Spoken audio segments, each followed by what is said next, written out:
Glenn Adam had rehearsed his divorce speech in the shower, in the car, even in front of the bathroom mirror, but he never once practiced looking his wife in the eye while destroying her world. The penthouse smelled like the lavender candles Jenna always burned on Sunday evenings. Glenn hated that smell now. It reminded him of routine, of predictability, of a life that had somehow become too small for the man he believed he was becoming. He stood in the center of their living room, leather messenger bag already packed and waiting by the door, divorce papers folded neatly in his jacket pocket. Jenna walked in from the kitchen, still wearing the reading glasses she used when she was deep into one of her books. She looked comfortable, content, completely unaware that her husband had already left her weeks ago in every way that mattered. "We need to talk," Glenn said, and even he could hear how badly he'd stolen that line from 1,000 movies. She set down her mug of tea. Something in his voice made her fold her hands in her lap, like she was preparing for bad news from a doctor. Okay. Glenn pulled out the papers. This was it, the moment he'd been planning for months. Freedom, a fresh start, a life where he wasn't tied to decisions he'd made when he was too young to know better. "I'm filing for divorce," he said, trying to sound gentle but firm. "This isn't about you, it's about me. I need to find myself again. I need to be free." The words sounded hollow even as they left his mouth, but he pushed forward. He'd prepared for this. He'd gone over every point with his lawyer, rehearsed every line. "We got married too young," he continued, watching her face for reaction. She gave him nothing, just those dark eyes watching him like she was seeing something he couldn't. "We've grown into different people. You're wonderful, Jenna. You really are. But I can't keep pretending we're still those kids who fell in love. I need space to figure out who I am without us." "Without us," she repeated softly. "Is there someone else?" Glenn felt his jaw tighten. He'd prepared for this question too. "There's someone I've been talking to. Nothing physical happened while we were together. But yes, I've been spending time with someone who makes me feel alive again." "How long?" "That's not important." "How long, Glenn?" He shifted his weight. "A few months. But like I said, nothing happened until I made the decision to leave. I'm not a cheater." Jenna almost smiled at that. Almost. "You're not a cheater. You just emotionally invested in another woman for months, planned a divorce in secret, and now you're standing in our home telling me about it after all the decisions are already made. But you're not a cheater." "Don't make this ugly," Glenn said, his voice hardening. "I'm trying to do this right. My lawyer will be fair about the assets. You'll be taken care of."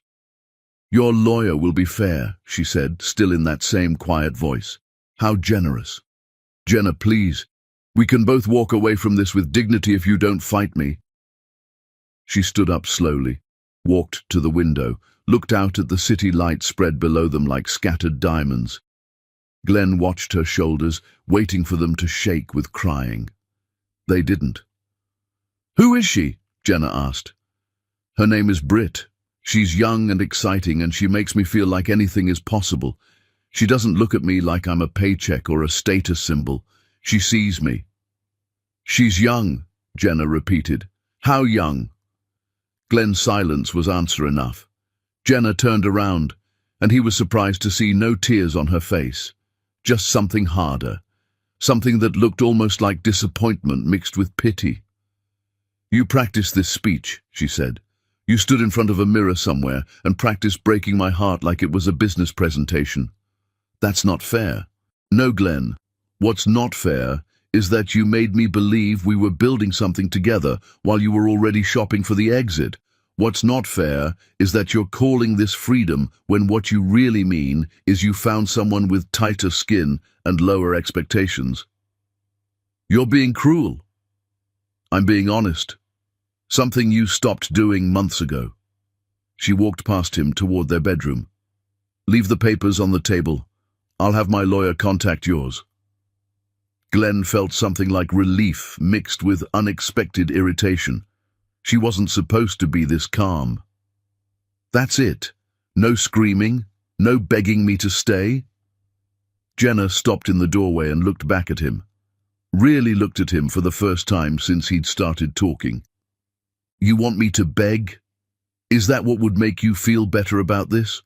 Would it help you believe you're doing something brave instead of something pathetic?" "I'm not pathetic. I'm taking control of my life." "No, baby, you're running away from it. But go ahead, be free, find yourself. See if that girl waiting in your car downstairs is still interested when there's nothing left to impress her with." Glenn's eyes widened. "How did you know?" "Your phone pinged 20 minutes ago with a text that said, 'Outside waiting, babe.' You left it on the counter when you went to get your prepared speech papers from wherever you were hiding them." She smiled then, and it was the saddest smile he'd ever seen. "You're not even good at this, Glenn. You're just convinced you are." He grabbed his bag from by the door, angry now, angry that she wasn't falling apart, angry that she was making him feel small when he was supposed to feel liberated. "Sign the papers, Jenna. Let's both move on with our lives." "Oh, I'm going to move on," she said quietly. "Trust me on that." He walked out, pulling the door closed behind him with more force than necessary. The elevator ride down felt longer than it should have. Britt was waiting in his car, music playing, her phone out recording what she probably thought was a romantic moment, young and exciting and making him feel alive. Everything Jenna had stopped being. "How did it go?" Britt asked, touching his arm with fingers that felt too light, too temporary. "It's done," Glenn said, starting the car. "I'm finally free." She squealed and kissed his cheek, already posting something about new beginnings. Glenn drove away from the building where he'd lived for 8 years, and with every mile he felt lighter. No more expectations, no more routine, no more looking at a woman who knew every single one of his flaws and loved him anyway despite them. He was free. Back in the penthouse, Jenna stood in the silence for a long moment. Then she walked to her laptop, opened it, and made a phone call. The person answered on the first ring. "It's time," she said, her voice ice-cold, calm. "Move everything." The person on the other end asked a question. "No," Jenna said. "He doesn't know anything yet. He will soon enough. Make sure everything is dated properly. Make sure there's no room for questions. And get me Lawrence Kincaid. I need the best." She hung up, picked up the divorce papers Glenn had left on the table, and read through them carefully. Community property, equal division, his lawyer being fair. She set them down and laughed once, a sound with no humor in it whatsoever. Glenn Adam thought he was walking away from a comfortable life into something exciting. He had no idea he'd just walked away from a fortune that would have set his grandchildren's grandchildren up for life. He had no idea that while he was rehearsing his freedom speech, Jenna had been making phone calls of her own. He had no idea that the wife he'd just thrown away was about to become the wealthiest woman he'd ever known. And by the time he figured it out, it would be far too late to take back a single word of that speech he'd practiced so carefully. Jenna looked at her reflection in the dark window and barely recognized the woman staring back, but she knew one thing for certain. That woman was done being underestimated. Chapter 2. The Courtroom Bomb. The courtroom smelled like old wood and broken promises, and Glenn Adams sat there like a man who'd already won before the game started. His lawyer, Richard Browning, had the kind of confidence that came from winning too many times. He sat with his leather briefcase open, files organized with color-coded tabs, every document where it needed to be. Glenn himself wore his best suit, the one that made him look like old money even though he'd built everything himself. Or so he told people. Jenna sat across the aisle with her lawyer, a woman Glenn didn't recognize. She'd refused his offer to recommend someone from his network. Stubborn until the end. She looked different. Hair pulled back severe, wearing a black suit that made her look like she was attending a funeral. Maybe she was. The funeral of their marriage. The judge entered, and everyone rose. Judge Linda Hawthorne, a woman in her 60s with silver hair and eyes that had seen every trick in the book. She sat, reviewed the files in front of her, and began. This is the dissolution of marriage between Glenn Adam and Jenna Sandler Adam. I've reviewed the preliminary filings. Mr. Browning, you may proceed. Richard stood, smoothing his tie. Your Honor, this is a straightforward division of marital assets. My client has been more than generous in his proposal. The marriage lasted 8 years, there are no children, and both parties are in agreement that the relationship has reached its natural conclusion. We're proposing a 50-50 split of all marital assets, which total approximately $50 million in combined value. The judge looked at Jenna. Mrs. Adam, you're represented by Lawrence Kincaid. A man stood from beside Jenna. He was older, black with grey at his temples and a reputation that made lawyers in 4 states nervous. Glenn felt his first flutter of concern. Lawrence Kincaid didn't handle routine divorces.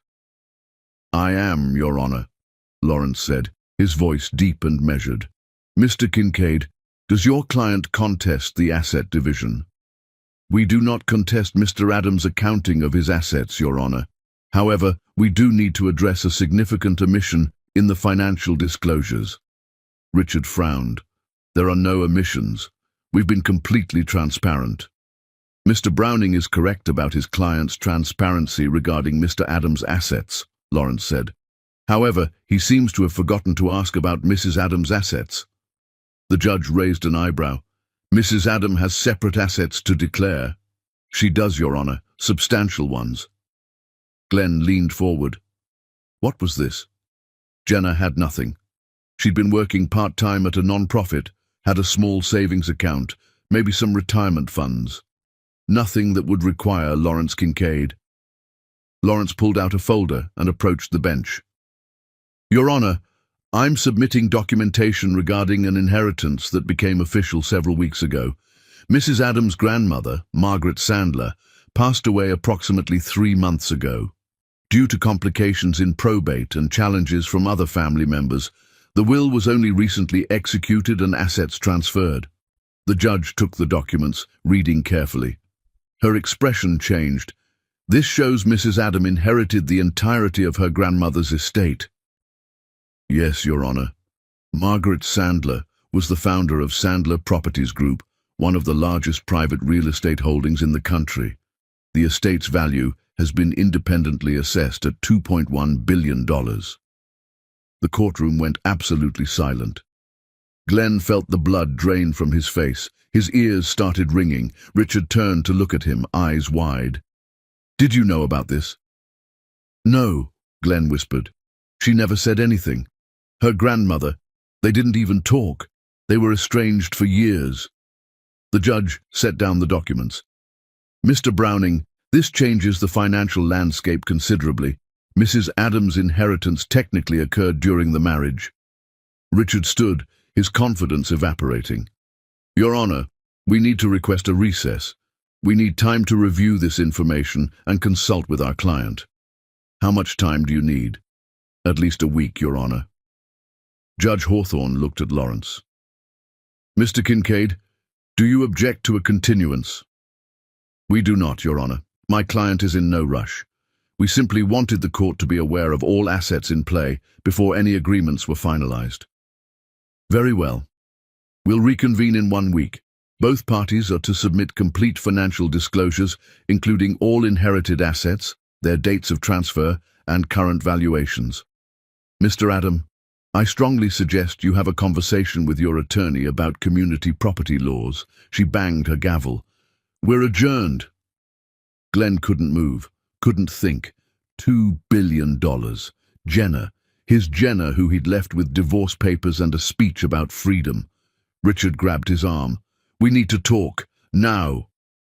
They found an empty conference room down the hall. Richard closed the door and rounded on Glenn. Did she know? When you filed, did she know about this inheritance? I don't know. How would I know? We weren't exactly talking about her family. They'd been estranged since before I met her. The timing here is catastrophic, Glenn. Catastrophic. You filed 6 weeks ago. This inheritance was finalized several weeks ago. If she knew when you filed, or even if she suspected it was coming, you might have a case for renegotiation. But if this was a complete surprise to her too, Then it doesn't matter. It happened during the marriage. It's community property. Glenn's mind was racing, but she didn't earn it. It was given to her. There has to be a way to exclude it. Inherited assets during marriage are tricky. Some states exclude them, some don't. We're in a state that considers them marital property unless they're specifically designated otherwise in a prenuptial agreement. Richard paused. Did you have a prenup? No, we were young, in love. We didn't think we needed one. Of course you didn't. Richard ran his hand through his hair. Okay, we need to find out exactly when she found out about this inheritance. If there's any evidence she knew about it and didn't disclose it during the filing, we might have grounds for fraud. Jenna wouldn't commit fraud. Glenn, she just walked into a courtroom knowing she's a billionaire and let me spend 20 minutes talking about splitting your $50 million like it mattered. She knew exactly what she was doing. This was theater. Glenn thought back to that night in the penthouse, the way she'd been so calm, the way she'd told him to have his lawyer contact hers, the way she'd said, "I'm going to move on," like it was a promise instead of a platitude. She'd known.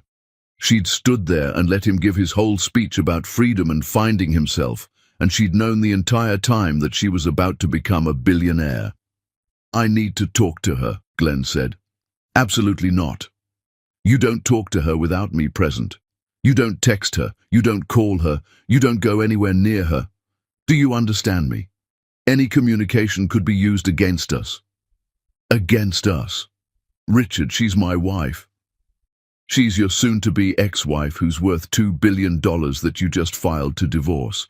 She's not on your side anymore, Glenn. She's the opposition. Glenn walked out of the conference room in a daze. He made it to his car before the full weight of what had just happened hit him. He pulled out his phone, scrolled to Britt's number, then stopped. He couldn't tell her about this. She'd been posting about their relationship online, calling him her successful entrepreneur boyfriend, living for the lifestyle his money provided. His money, $50 million that had seemed like a fortune until about an hour ago. He scrolled to Jenna's number instead, started typing a message, deleted it, started again. "I didn't know. I swear I didn't know about the inheritance. Can we talk?" He hit send before he could stop himself. The response came back almost immediately. "Your lawyer told you not to contact me. Listen to your lawyer, Glenn. It's the smartest thing you've done in months." He stared at the message, reading it over and over. There was no anger in it, no emotion at all, just a simple statement of fact. She knew Richard would tell him not to contact her. She knew Glenn would do it anyway. She knew everything.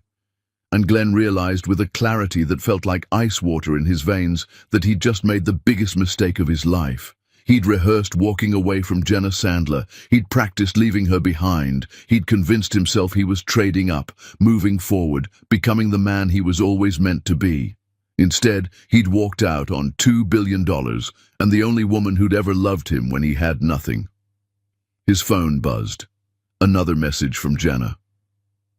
"By the way, Glenn, I didn't know about the inheritance when you left. I found out the same day I got served with divorce papers. Funny how things work out, isn't it? Almost like the universe has a sense of humor about people who mistake luck for intelligence." Glenn sat in his car in the courthouse parking lot and felt his perfect new life crumbling before it had even begun.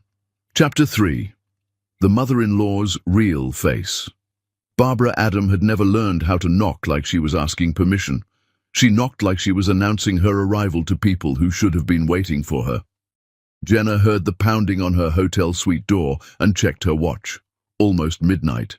She'd been expecting this visit, just not quite this late. Barbara had restraint usually, at least enough to wait until morning. The fact that she was here now, at this hour, meant she was desperate. Jenna opened the door.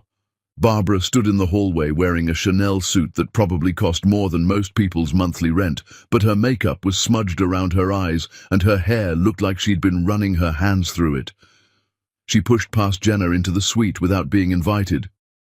"We need to talk," Barbara said, her voice shaking. "We need to talk right now." "Hello, Barbara.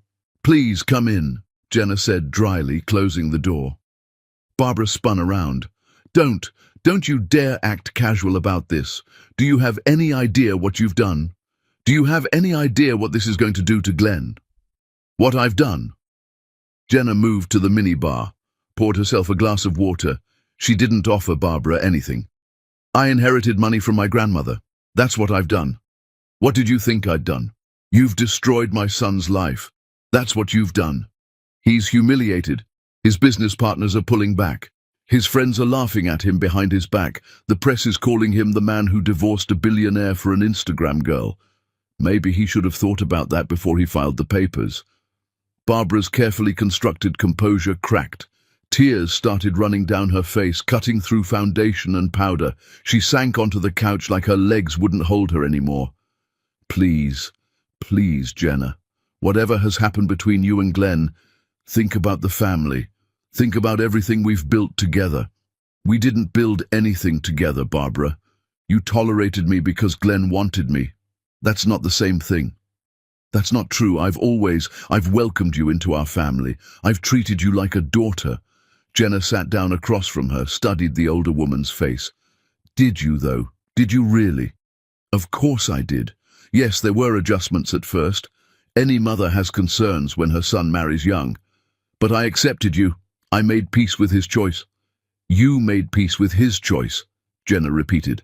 That's an interesting way to put it. Barbara wiped at her eyes, mascara coming off on her fingers. I know Glenn hurt you. I know he handled this badly. But he's my son, Jenna. My only child. And yes, he made a mistake leaving you. But does he deserve to lose everything because of it? Does he deserve to be humiliated like this? He's not losing everything. He's keeping exactly what he brought to the marriage. $50 million is hardly poverty. 50 million compared to 2 billion. Come on, Jenna, be reasonable. You know how this looks. You know what people are saying. They're saying he's a fool. They're saying he threw away the best thing that ever happened to him. They're saying... She stopped, her hand going to her mouth. They're saying what, Barbara? Nothing, it doesn't matter. But something in the way she'd cut herself off made Jenna lean forward. No. Finish what you were going to say. They're saying what? Barbara looked trapped. Just cruel things. People can be cruel when they smell failure. Finish the sentence, Barbara. The older woman's face hardened. The tears dried up like they'd never been there. Fine. You want honesty. They're saying my son is an idiot for not seeing what you really were. They're saying he got played. They're saying a smart woman always has an exit strategy and you played the long game better than anyone expected. Jenna felt something cold settle in her stomach. What I really was.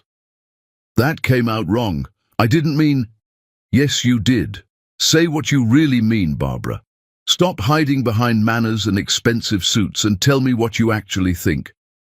Barbara stood up, and suddenly all the softness was gone. Her spine straightened, her voice went sharp. Fine. You think you've won? You think money changes what you are? You're still the black girl who trapped my son. Money doesn't change that. My husband made sure Glenn would be free of you eventually. He made sure of it. The suite went absolutely quiet. Even the sound of traffic from the street below seemed to disappear. Jenna stood slowly. What did you just say? Barbara's eyes widened, like she'd just heard her own words and realized the mistake she'd made. I didn't mean... That's not what I meant. Say it again. Say exactly what you just said about your husband making sure Glenn would be free of me. You're twisting my words. I'm upset. I'm not thinking clearly. Jenna pulled her phone from her pocket, held it up so Barbara could see the recording app was running. She'd started recording the moment Barbara came through the door. Barbara's face went white. You recorded this? You invited me in and recorded our conversation. You knocked on my door at midnight. You pushed your way into my hotel room. I recorded for my own safety. And now I have you on tape saying your husband made sure Glenn would be free of me. What does that mean, Barbara? What did your husband do? Nothing. He did nothing. I'm just talking nonsense. I'm upset and I'm not thinking straight. Your husband's been dead for 5 years. What could a dead man have possibly done to ensure Glenn would leave me? Barbara moved toward the door. I need to go. This was a mistake. I shouldn't have come here.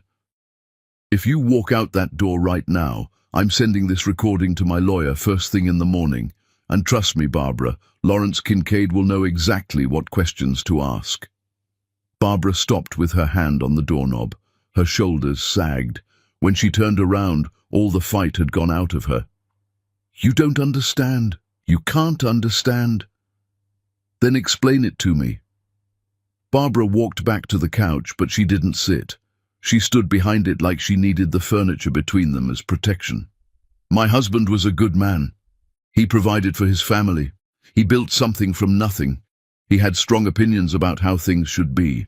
Strong opinions about what? About family, about legacy, about what kind of woman was appropriate for the Adam name. Barbara's voice dropped to almost a whisper. When Glenn married you, my husband was furious. He didn't say it in those words. He was too refined for that, but he didn't approve. He didn't think you were right for Glenn. Because I'm black.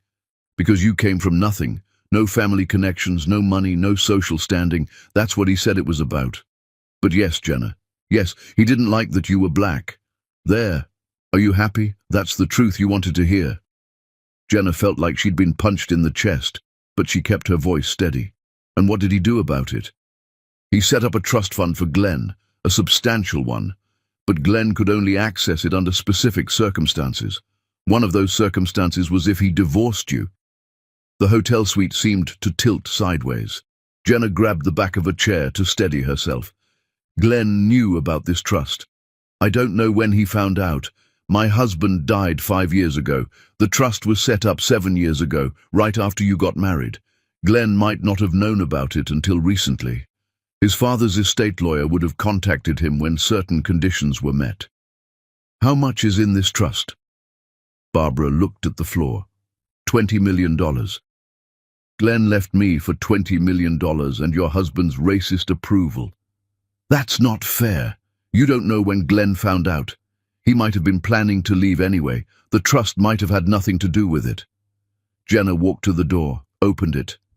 Get out, Barbara. Jenna, please. If this comes out, it will destroy our family's reputation. My husband's legacy. Your husband was a racist who tried to pay his son to divorce me. That is his legacy. Now get out of my hotel room before I call security. Barbara walked to the door, then stopped and looked at Jenna one last time. You think you've won. You think having money makes you powerful. But you'll always be the woman who wasn't good enough for the Adam family. Money can't buy you that. Jenna smiled, and it was the coldest smile Barbara had ever seen. You're right, Barbara. Money can't buy me acceptance into your family.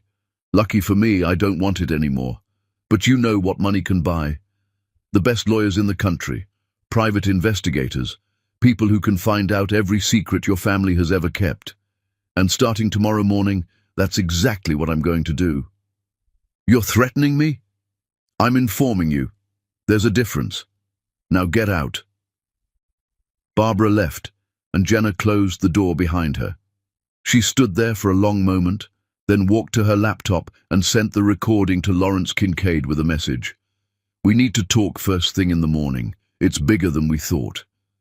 She poured herself a real drink this time, something stronger than water, and stood at the window looking out at the city. Glenn's father had set up a trust to pay his son to leave her. Glenn had known or found out and walked away for the money and his dead father's approval. She'd loved a man who'd put a price on their marriage. $20 million. That's what she'd been worth to the Adam family. $20 million to make the black girl go away. Jenna thought about the $2 billion sitting in accounts with her name on them. She thought about Glenn sitting somewhere right now, realizing what he'd lost. She thought about Barbara driving home, finally understanding that the woman she'd looked down on for 8 years was about to become more powerful than their entire family had ever been. And she smiled. Because Glenn and Barbara and the whole Adam family had made one crucial mistake. They'd assumed that because Jenna came from nothing, she'd always be nothing. They'd assumed her worth was tied to their approval, their money, their last name. They'd forgotten that sometimes the quietest person in the room is quiet because they're too busy planning to waste time talking. The recording of Barbara's confession sat in Lawrence Kincaid's inbox, waiting for morning. And when morning came, the real game would begin. Jenna raised her glass to the city lights and whispered to the ghost of the grandmother she'd never really known, "Thank you for giving me a weapon. Now watch me learn how to use it." Chapter 4. The Grandmother's Letter.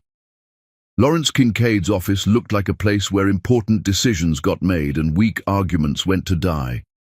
Jenna sat in a leather chair across from his massive desk, watching him read through documents with the focused intensity of a surgeon examining X-rays. He'd been her grandmother's lawyer for decades, and when Jenna had asked for representation, he'd agreed immediately. Now she understood why. He hadn't just been her grandmother's lawyer. He'd been her strategist, her confidant, and apparently the keeper of secrets that went far deeper than probate law. "Your recording of Mrs. Adams' confession is valuable," Lawrence said, setting it aside. "We can use it to establish that Glenn's decision to file for divorce was financially motivated. The trust fund his father set up creates a clear paper trail. But there's something else you need to see before we move forward." He pulled a manila envelope from his desk drawer, the kind that looked old and important. "Your grandmother left this for you. Instructions were very specific. I was only to give it to you after the divorce was filed and you'd secured representation." Jenna took the envelope. Her name was written on it in handwriting she barely recognized. She knew Glenn was going to leave me. "Your grandmother knew a lot of things. Read it. Then we'll talk about next steps."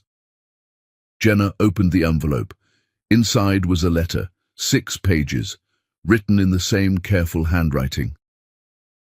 "My dear Jenna, if you're reading this, then several things have happened. I've died, which was inevitable and honestly overdue. The vultures who call themselves my relatives have fought over my estate and lost. And most importantly, that husband of yours has filed for divorce. Now, you're probably wondering how I knew Glenn would leave you. I didn't know for certain. I'm not a fortune teller. But I understand men like him. I've built my career reading people, understanding patterns. When I had Glenn investigated and discovered his father's trust fund, I knew the odds. Men who grow up with racist fathers either reject that poison or absorb it slowly. Glenn was absorbing it. I watched him at charity events over the years. Yes, I watched, though you never knew I was there. I saw how he positioned you in photos, noticed when he started introducing you differently to certain crowds. A man who's ashamed of his wife doesn't stay married when money offers him an exit. So, I didn't predict the future, Jenna. I calculated probabilities and prepared for the likely outcome. If I was wrong, if Glenn proved to be better than I thought, then you'd inherit a fortune and stay married to a good man. Win-win, but I wasn't wrong. I'm rarely wrong about people who value money over love. 6 years ago, you married Glenn Adam. I saw the announcement in the society pages. I hired investigators to look into your husband's family. What they found disturbed me.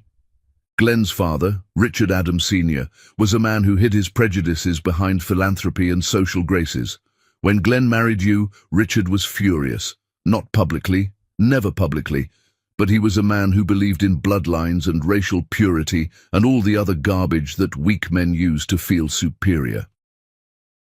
Richard set up a trust fund, $20 million. Glenn could access it under 3 conditions: when he turned 45, when Richard died and Glenn had been married to an appropriate woman for 5 years, or when he divorced you. The trust document actually specifies current spouse as a condition for denial of funds. My lawyers have the original. It's as racist as it is legal. I spent my whole life building an empire.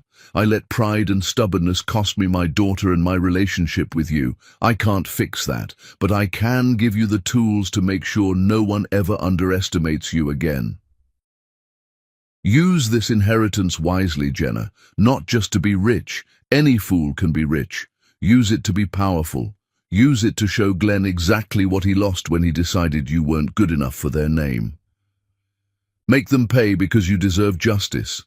And if making them pay happens to destroy the Adam family's standing, consider that my final gift to you. Your grandmother, Margaret Sandler.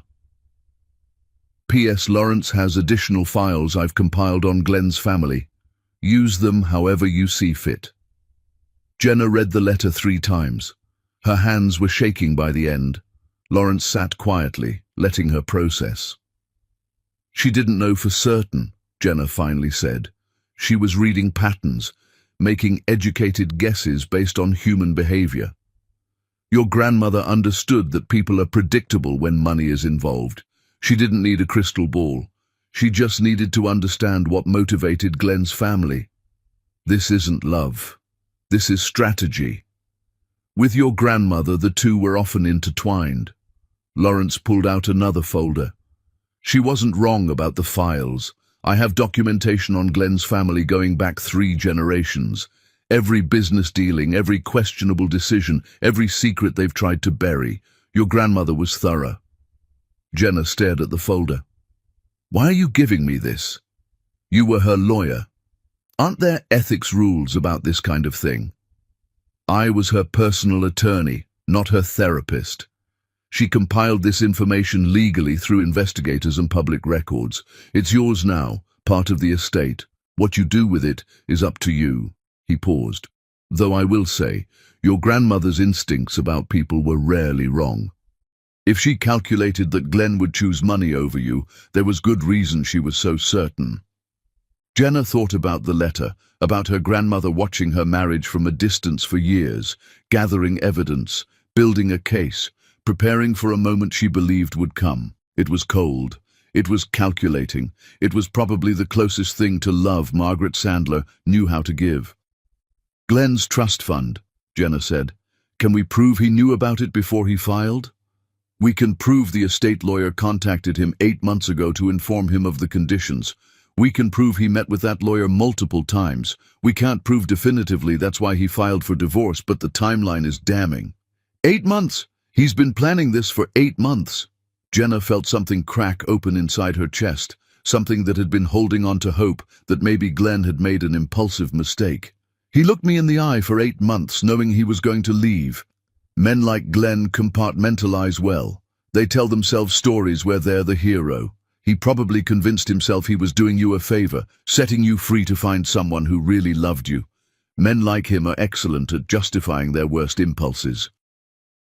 Jenna stood up, walked to the window, looked out at the city. Somewhere out there, Glenn was probably with Britt, enjoying his freedom, counting on his $20 million, completely unaware of what was about to hit him. My grandmother wants me to have justice, she said quietly. Your grandmother wants you to have options. Destruction is one of them, but there are others. You could settle quietly, take your half of the community property, move on with your life. You could be the bigger person. Is that what you'd recommend? Lawrence was quiet for a long moment. My professional recommendation, take the high road. Settle quickly, keep your dignity intact, move on. My personal opinion, make him regret every single decision that led him to walk out on you. But I'm a bitter old man who's seen too many good people get destroyed by arrogant ones. You're young. You have your whole life ahead of you. Don't let revenge poison it. Jenna turned back to face him. What if it's not revenge? What if it's justice? Then you better be very sure you know the difference, because from where I'm sitting, they look remarkably similar. She picked up her grandmother's letter, folded it carefully, put it back in the envelope. Glenn's father tried to buy my marriage's end. Glenn took the deal. His mother just told me I'll never be good enough for their family name. They all think I'm nothing. They all think money is the only power that matters. And now you have more money than they'll ever see. No. Now I have the resources to make sure they understand exactly what they threw away. There's a difference. She looked at Lawrence. I want to see everything you have on Glenn's family. Every secret, every shady business deal, every skeleton in every closet. I want to know everything my grandmother knew. That's going to take some time. There's a lot of material. I have time. Glenn's not going anywhere. He's too busy counting his $20 million and congratulating himself on his freedom.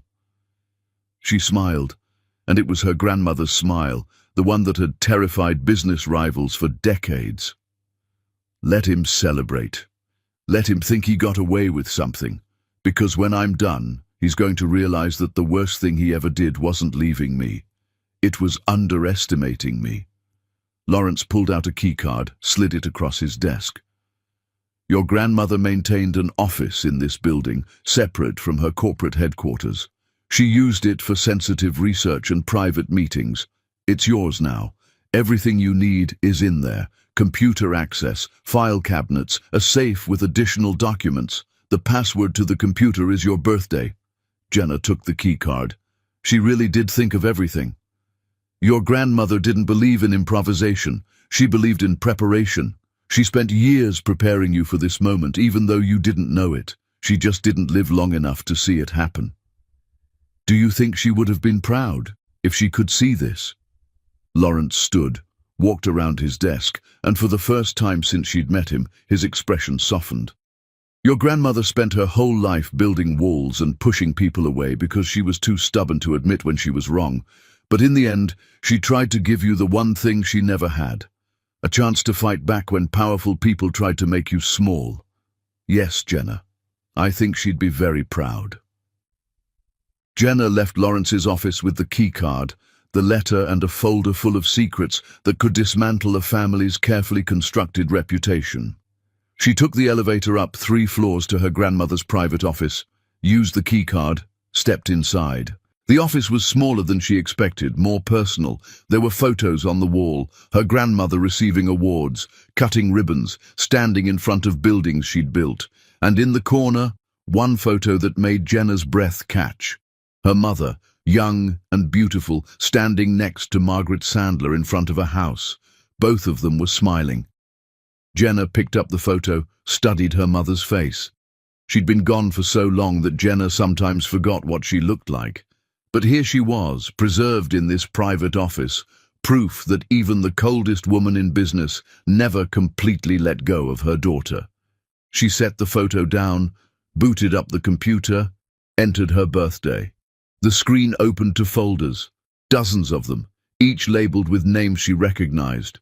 Glenn Adam, Richard Adam Sr., Barbara Adam, Adam Enterprises. Her grandmother had been watching them all. Jenna opened the first file and started reading.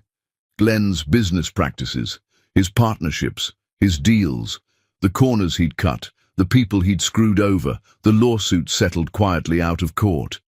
She read for hours, and with every page, every document, every secret uncovered, she felt her grandmother's presence in the room, a ghost with a purpose, a woman who'd failed at love but excelled at war. By the time Jenna left the office that night, she knew exactly how this was going to go.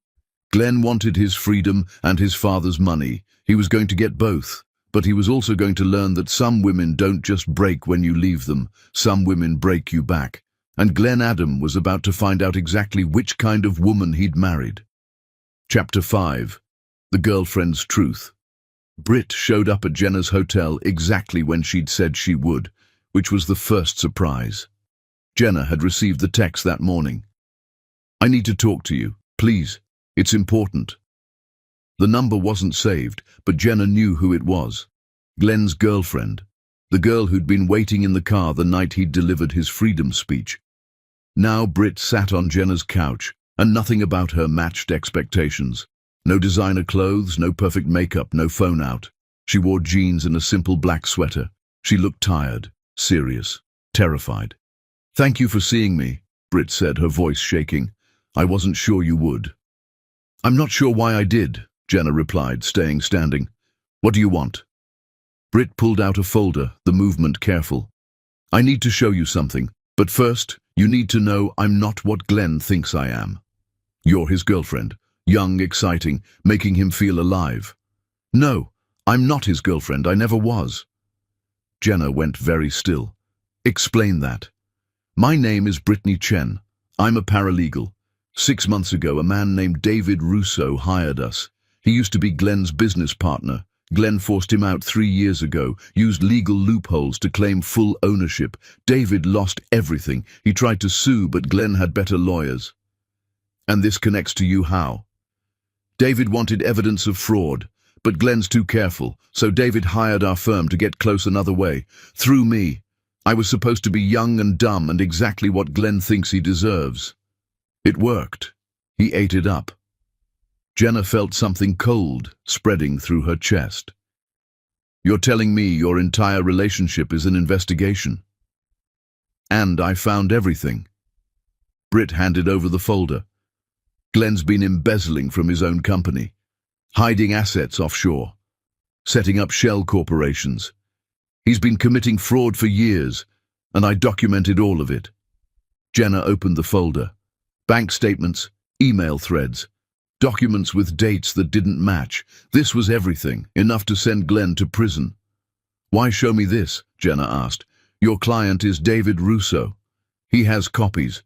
But when your divorce made news, I realized something. A business partner claiming fraud is easy to spin. But you, the wife he abandoned, if you testify with this evidence, showing Glenn planned fraud during your marriage while divorcing you for a racist trust fund, there's no way he walks away. We bury him. Personal for who? Britt's voice went soft. My mother married a man like Glenn. Successful, charming. They were together 15 years. Then he filed out of nowhere. He'd been planning it, hiding money. By the divorce's end, my mother got nothing. She never recovered. She's still working 2 jobs. He's in a beach house with his new wife. I'm sorry that happened. I became a paralegal to stop men like that. When David approached us about Glenn, I volunteered immediately. I knew exactly what kind of man Glenn was. Jenna sat down. You played a role for 6 months. It's justice. Glenn had no idea the girl he showed off was documenting every confession about moving money, every time he bragged about outsmarting partners, every drunk admission. Did you sleep with him? Britt looked Jenna directly in the eye. No, I told him I wanted to wait until his divorce was final. He liked that. He thought it made me pure. Men like Glenn have specific fantasies. Why are you here? Because you're the wife he abandoned. If you testify, if you show Glenn planned financial fraud while divorcing you for racist money, we bury him. Legally, financially, publicly. Jenna closed the folder. You want me to help destroy the man you've been pretending to date. I want to help you make sure he pays. And if that helps David, even better. But this is your choice. You don't owe me anything, but you owe it to yourself. Why go on social media? Why post like it was real? Glenn needed to believe it. He needed to feel like he was winning. The more public, the more comfortable he got. The more he confessed. Men like Glenn can't help bragging. Jenna walked to the window. Glenn had no idea his girlfriend was a paralegal. No idea every romantic dinner had been a deposition. No idea how spectacularly he'd been played. What happens to you if I use this? Jenna asked. Glenn will come after you. Let him try. I have recordings of every conversation where he explained his fraud, text messages where he brags. If Glenn comes after me, I have enough to destroy him. Besides, I don't care what happens to me. I care that men like Glenn stop treating women like disposable accessories. Your mother would be proud. She doesn't know what I do. She thinks I'm a regular paralegal. She doesn't know I volunteer for cases like this. If she knew, she'd be horrified. She'd say I'm too angry, that revenge isn't healthy. Britt smiled sadly. She's probably right. But I can't stop. Every time I help someone like you, I imagine I'm helping her. Glenn thinks you're stupid. I know. Men like Glenn always think women like me are stupid. That's why we win. Will you testify? In court? I'll do whatever you need. I have hours of recordings, emails, banking documents. Glenn thought he was covering his tracks, but he was confessing to a witness. Jenna picked up the folder. This is going to destroy him completely. Good. Maybe the next man will think twice. That's not how men like Glenn work. They always think they're the exception. Then we'll keep catching them. Britt stood. I need to know if you're going to use this. But I understand if you want the high road. Not everyone wants to be the woman who destroys her ex-husband. Jenna thought about her grandmother's letter, the trust fund, Barbara's confession, Glenn practicing his freedom speech, 6 years of marriage to a man waiting for the right moment to leave. I'm not interested in the high road, Jenna said. I don't need to prove I'm better than Glenn. I just need to prove he made a mistake leaving me. Britt smiled genuinely for the first time. Then we're on the same team. I was getting tired of pretending to worship Glenn Adam. How much longer do you have to pretend? Until divorce proceedings are over. Glenn can't know what I am until after you've won. If he figures it out too soon, he'll destroy evidence, spin it. We need him comfortable, arrogant, walking into that courtroom thinking he's in control. He thinks he's going to negotiate for part of my inheritance. Let him think that. Let his lawyers prepare. Then we hit him with everything. The embezzlement, hidden accounts, fraud, the racist trust. We make sure the judge understands Glenn Adam isn't a victim of bad timing. He's a calculating fraud. Jenna walked Britt to the door. Why really come here? You could have sent this through lawyers. Britt was quiet.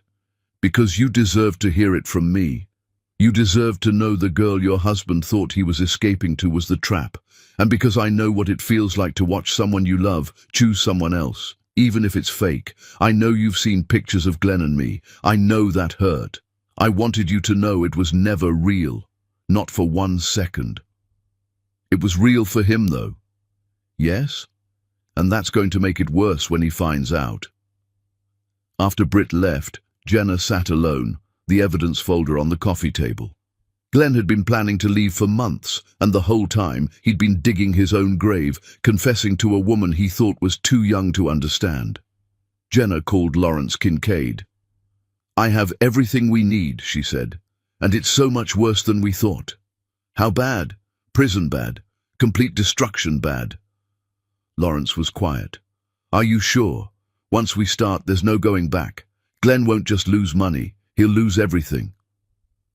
Jenna thought about the freedom speech, Glenn walking out while Britt waited, Barbara's racism, the trust fund designed to get rid of her. Good, she said, that's exactly what I want. Then let's make sure he understands what he lost. Jenna hung up and looked out at the city. Glenn thought he'd won. He thought he'd escaped into freedom. He had no idea his girlfriend was the weapon that would destroy him. No idea every intimate conversation had been recorded, documented, filed as evidence. He had no idea Jenna Sandler was about to teach him the most expensive lesson of his life. Never underestimate the woman you leave behind, especially when you chose money over love. Because eventually, she'll have more of both. Chapter 6. The Sister's Choice. Maya Sandler Burke showed up at Jenna's hotel at 3 in the morning with 2 kids asleep in the backseat of a car making a noise cars shouldn't make. Jenna, startled awake, pulled on clothes and ran down to the parking garage. Maya sat in the driver's seat, not crying, not speaking, just staring at the steering wheel. Maya? Jenna knocked gently. What happened? Maya unlocked the doors. Jenna slid into the passenger seat.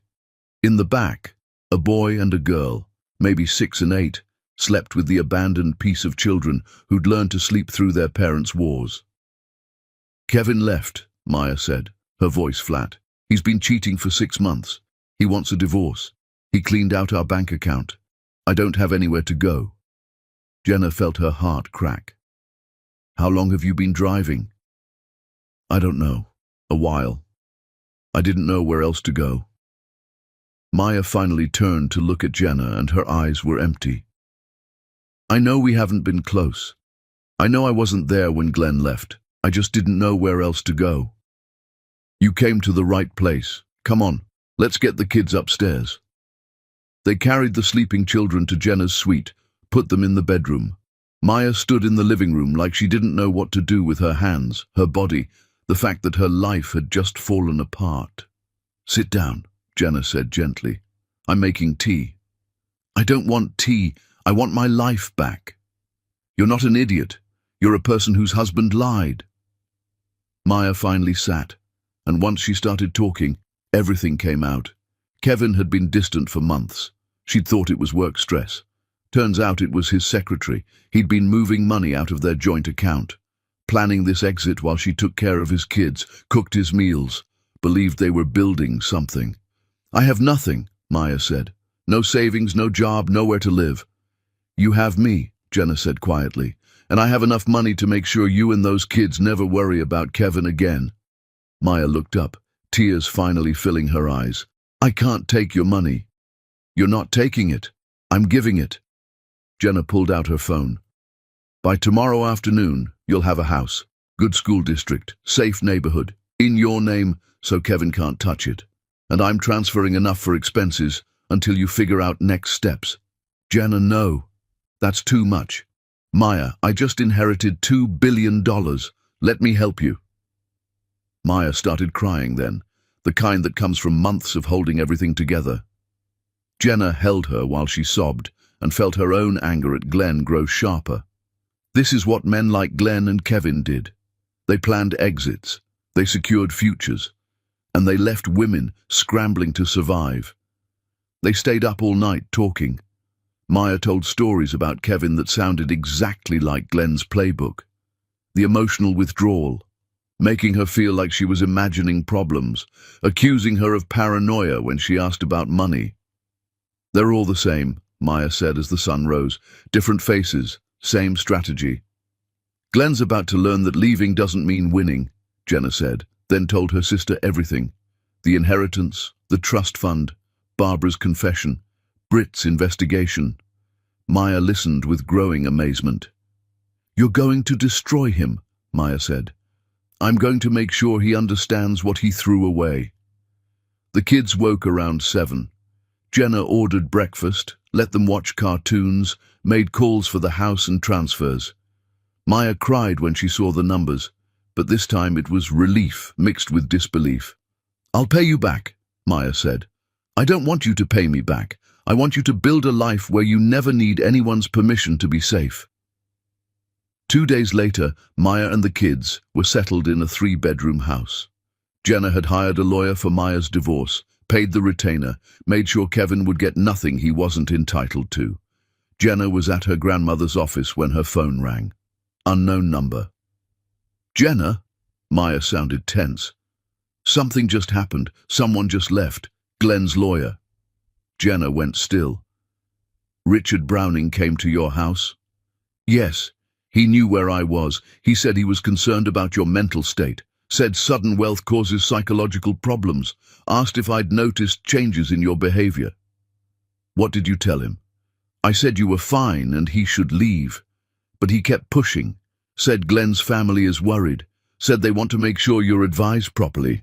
And then he offered me money, $200,000 to testify you've been acting unstable, that you're making irrational decisions, that you're not equipped to handle the inheritance. Jenna's hand tightened on the phone. What did you say? I told him I was recording the conversation. He left pretty quickly after that. You were actually recording? Yes. You told me about Britt recording Glenn. I figured if Glenn's lawyer showed up, I should protect myself. I got the whole thing. Him offering money, coaching me on what to say, all of it. Jenna felt hope mixed with pride. Maya, you just gave me the last piece I needed. For what? To prove Glenn and his lawyers are willing to commit fraud for part of my inheritance. With your recording, I can prove it's manufactured. Why come to me, though? Because you're my sister. Family testimony carries weight, and they probably thought you'd be vulnerable. A woman whose husband just left, struggling with money, afraid. They thought you'd be an easy target. Maya was quiet. They thought wrong. Yes, they did. Can you send me that recording? Already done. After they hung up, Jenna listened 3 times. Richard Browning's voice was smooth, professional, carefully not threatening while making the threat clear. We're prepared to compensate you for your time and testimony. $200,000 is significant. All we need is for you to be honest about your concerns regarding your sister's recent behavior. But Maya's response was perfect. I'm recording this. I suggest you leave my property before I call the police and report witness tampering. Jenna sent it to Lawrence with a message. They just made a huge mistake. Glenn's lawyer tried to bribe my sister. We have it on tape. Lawrence called back within 5 minutes. This is grounds for disbarment and criminal prosecution. Richard Browning just destroyed his career and potentially put himself in prison. Can we use it? Can we use it? Jenna, this is the nuclear option. If we introduce this, Glenn doesn't just lose the divorce. Richard faces criminal charges. This ends everything. Good. Let's end it. Once we play this card, there's no negotiation, no settlement, just complete destruction. Jenna thought about Glenn's freedom speech, the trust fund, Barbara's racism, Britt pretending to love Glenn for 6 months, Kevin leaving Maya with nothing, all the men who thought they could discard women and walk away clean. I'm sure, she said. Play the card. That night, Jenna drove to Maya's house. After the kids were asleep, the sisters sat on the back porch with tea. Thank you, Maya said quietly. For everything. The house, the money, believing me. No one else believed me. Everyone thought I was paranoid. I believe you because I lived it. Glenn told me I was imagining things too. That's what they do. They make us doubt ourselves until they're ready to leave. Do you think we'll ever trust anyone again? I think we'll trust people who earn it. And we'll never accept less than we deserve just because we're afraid of being alone. Maya looked at her sister. You've changed since Glenn left. You're different. I'm the same person. I'm just done pretending to be smaller than I am so men don't feel threatened. Glenn's going to regret leaving you. Glenn already regrets leaving me. He's about to regret it even more. Maya reached over and took Jenna's hand. Whatever you're planning, whatever happens in court, I want you to know I'm proud of you. Mom would be proud too. Mom would tell me to take the high road and forgive everyone. Maybe. But Mom spent her whole life taking the high road, and where did it get her? Dead too young and estranged from her own mother because she refused to fight. Sometimes the high road is just another way of letting people walk all over you. Jenna squeezed her sister's hand. Glenn's lawyer thought you'd be easy to manipulate. Everyone always thinks we're easy to manipulate, right up until they realize they've made a mistake. Are you scared? Of testifying? Terrified. But I'm more afraid of teaching my kids that it's okay to let people hurt you without fighting back. I'm more afraid of showing them that women should accept whatever men decide to give. Maya smiled, the first real smile Jenna had seen since she'd shown up in the parking garage. So yes, I'll testify. I'll tell the court exactly what Richard Browning said and how he tried to pay me to lie. And then I'm going to watch Kevin's face when he realizes my sister is a billionaire who's making sure I never need him for anything ever again. Jenna drove home thinking about family, about loyalty, about how women were supposed to support each other through men's betrayals. Maya had chosen her side. She'd been offered money to betray Jenna, and she'd recorded the offer instead. Glenn and his lawyers had thought Maya would be vulnerable. They'd thought $200,000 would be enough to make her commit perjury. They'd thought wrong, and that miscalculation was about to cost Glenn Adam everything. Back at her hotel, Jenna received a text from an unknown number. This is Richard Browning. I apologize for the misunderstanding with your sister today. I was simply trying to ensure we have all perspectives before trial. There's no need for this to become adversarial. Perhaps we can discuss a settlement that works for everyone. Jenna showed the text to Lawrence. He's scared. He should be. He just committed a crime and got caught. Now he's trying to walk it back before it destroys his career and lands him in prison. What should I say? Nothing. Let him panic. Let Glenn panic. Let them realize this isn't just a divorce anymore. This is a reckoning. Jenna didn't respond. She didn't need to. Richard Browning had made his play and lost. Glenn had sent his lawyer to bribe a vulnerable woman, and that woman had been smarter than they expected. The game was almost over.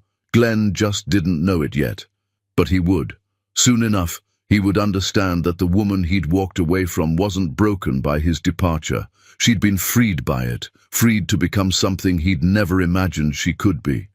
And now, there was no going back. Chapter 7. The Sun. No one knew about the young man sitting in Jenna's office looked so much like Glenn that for a moment she couldn't breathe. Same jawline, same eyes, same way of sitting with his shoulders back like he was ready for a fight. But there was something different too, something in his expression that Glenn had never had. pain that had carved itself into features too young to carry it. "My name is Marcus Holloway," he said, and his voice was steady despite the way his hands gripped the arms of the chair. "Glenn Adam is my father, and I can prove it." Lawrence Kincaid sat beside Jenna, his face unreadable. They'd received the call an hour ago. A young man claiming to be Glenn's son, requesting a meeting. Lawrence had run a preliminary background check. Everything indicated this wasn't a scam. "How old are you, Marcus?" Jenna asked gently. 19. I'll be 20 next month." "And your mother?" "Angela Holloway. She died last year, cancer." "I'm sorry." Marcus's jaw tightened. "Don't be. She had a good life despite what Glenn tried to do to us. She made sure I had everything I needed. Education, stability, love. Everything Glenn refused to give." "Tell us the story," Lawrence said, "from the beginning." Marcus pulled out his own folder. He'd come prepared. "My mother met Glenn when she was 23. He was 25. This was before he married you, Mrs. Adam. Before he'd made his fortune. They dated for 8 months. She got pregnant. When she told Glenn, he gave her $10,000 and told her to take care of it. She refused. He told her if she kept the baby, he'd deny it was his. He said no one would believe her. He said he had a future and she wasn't part of it. What did she do? She had me anyway. She worked 3 jobs to support us. She never asked Glenn for anything because she knew he'd just deny it again. But she kept records. Every text message, every email, every check he sent to try to keep her quiet. She documented everything. He sent money. In the beginning, usually with notes telling her to disappear, sometimes with threats about what would happen if she tried to claim he was the father publicly. But after a while, the money stopped. He just pretended we didn't exist. Jenna felt sick. "Did you ever meet him?" "Once, when I was 10. My mother was diagnosed with cancer the first time. She went into remission, but she was scared. She wanted me to know who my father was in case something happened to her, so she took me to his office. We waited 3 hours. When Glenn finally came out, she told him who I was. He looked at me for maybe 5 seconds. Then he told security to escort us out. He said if we ever came back, he'd call the police and have us arrested for harassment." "I'm so sorry, Marcus." "Don't be sorry, Mrs. Adam. My mother was 100 times the parent Glenn ever would have been. She made sure I knew I wasn't a mistake. She made sure I understood that Glenn's rejection said everything about him and nothing about me. She was an incredible woman who built a life for us despite a man who wanted us to disappear." "Why are you here now?" Lawrence asked, his lawyer voice gentle but probing. "Your mother passed. You could have left this alone." "Because Glenn is trying to divorce you for money. Because I've seen the news about the trust fund his father set up. And because I think you should know that Glenn has been denying his own son for 19 years because my mother was black, and admitting he had a child with her would have been bad for his image."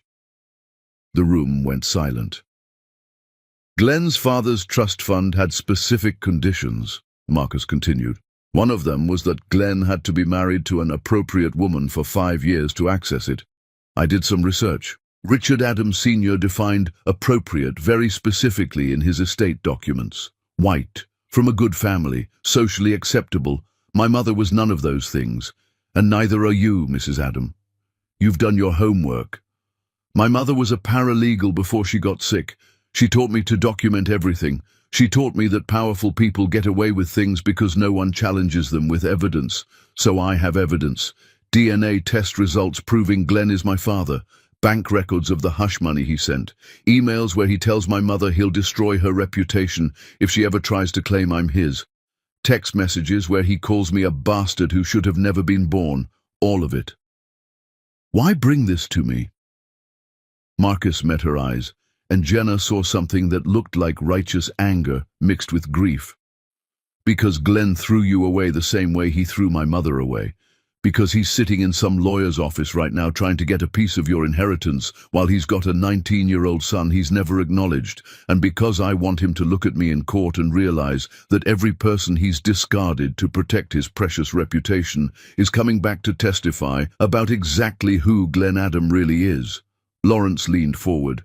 You understand what you're asking for?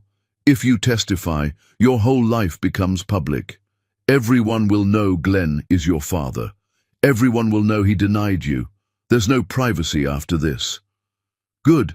My mother spent 19 years protecting Glenn's secret because she didn't want to hurt me. But I'm not a child anymore, and I'm not interested in protecting a man who couldn't even look at me when I was 10 years old and trying to understand why my father didn't want me. Have you tried to contact him recently? Jenna asked. I sent him a letter after my mother died. I told him she was gone. I told him I wasn't asking for anything. I just wanted him to know. He had his lawyer send me a cease and desist order. Marcus's voice finally cracked. My mother died, and he sent lawyers. Jenna reached across the desk, took Marcus's hand. I'm sorry. I'm so sorry that happened to you.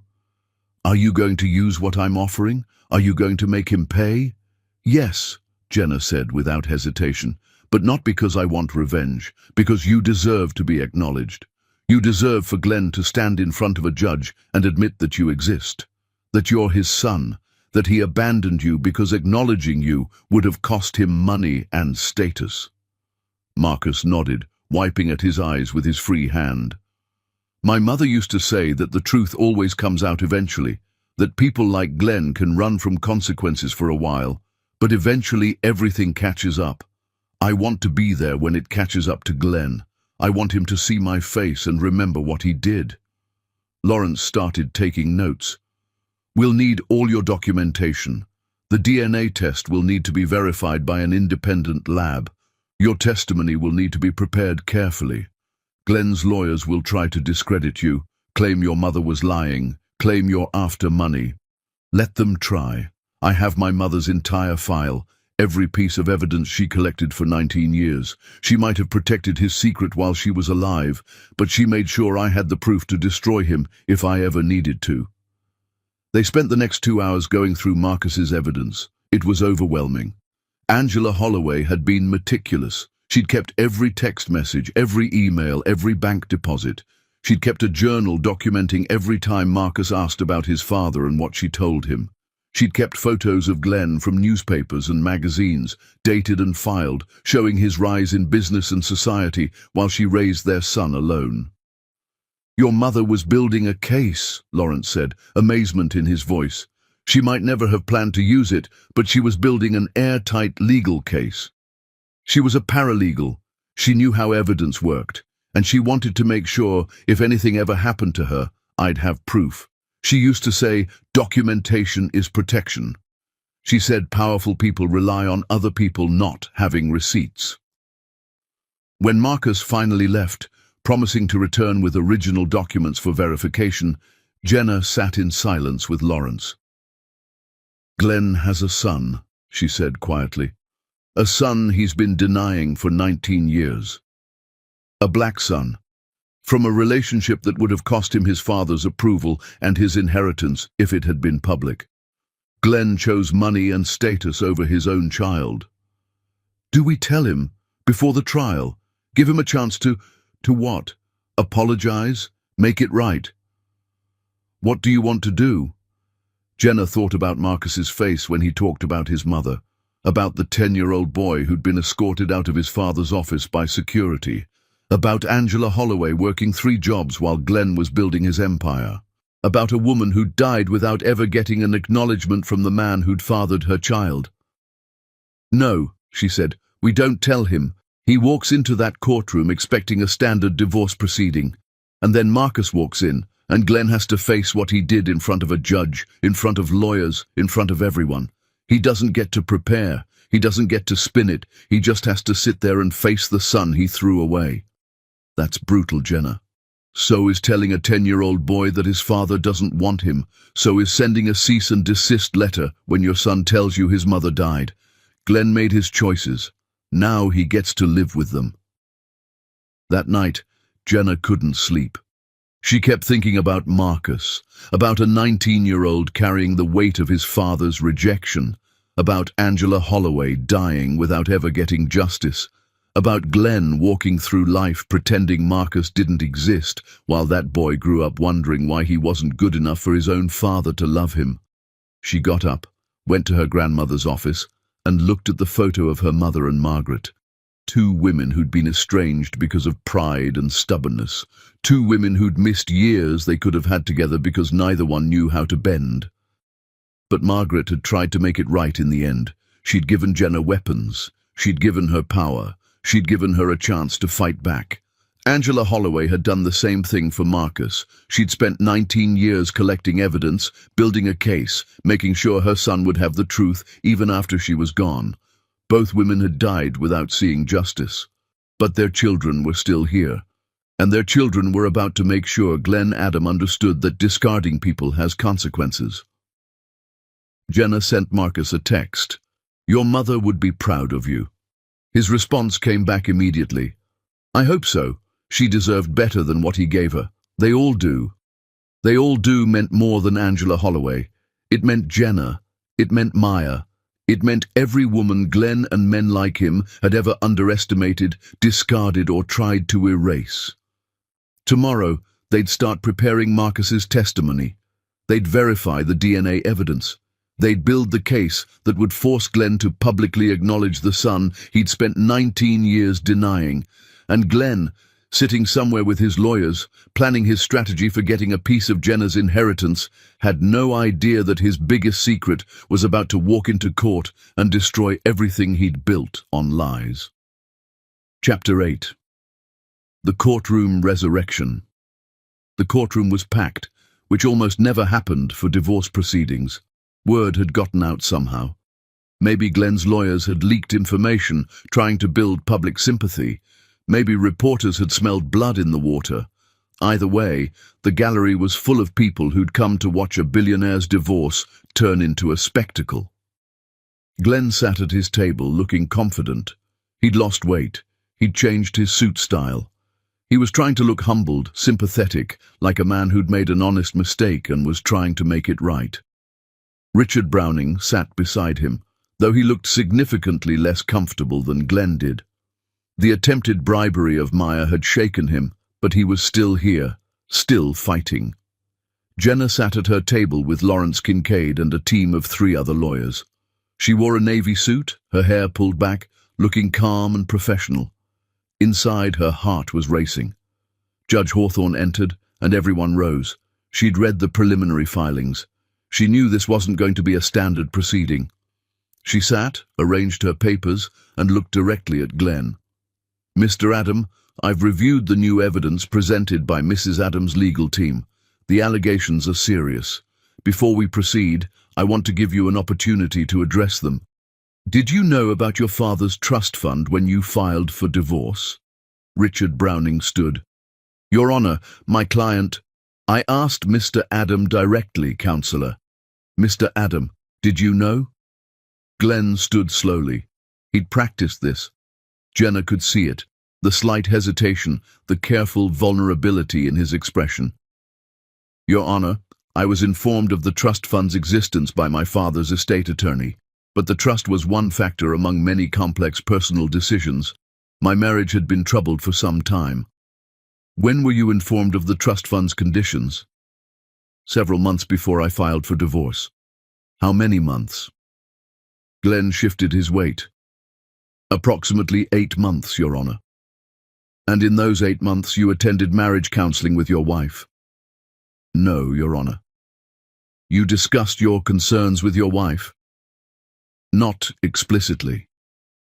"So you were informed that you could access $20 million by divorcing your wife, and you spent 8 months planning to do exactly that without ever informing her of the financial incentive.